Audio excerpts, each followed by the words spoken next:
আসসালামু আলাইকুম দর্শক, আপনারা সবাই ভালো আছেন? আল্লাহর রহমতে আমিও ভালো আছি। আমি আজকে পুঁটি মাছ দিয়ে আলু দিয়ে রসা ঝোল করব।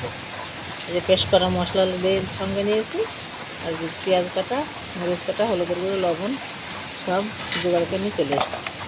এখন আমি আলু আর মাছটা করে ঢেলে দেবো। বিসমিল্লাহ। এইগুলোকে ঢেলে দিলাম। পেস্ট করা মশলা, সরিষার তেল,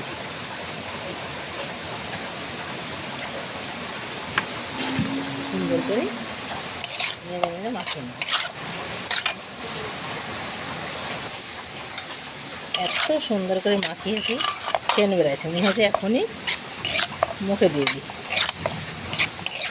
খেতে ইচ্ছা করছে, জানেন তো।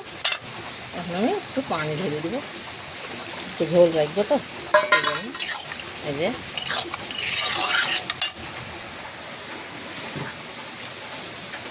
নুন ধরিয়ে দিয়েছি, নুন চাপিয়ে দিয়েছি। ঢাকা দিয়ে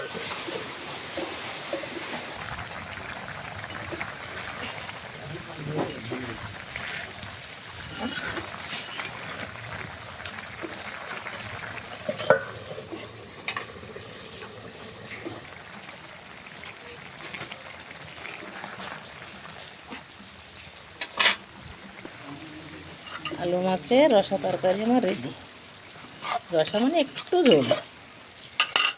এখন আমি ঢেলে নেব।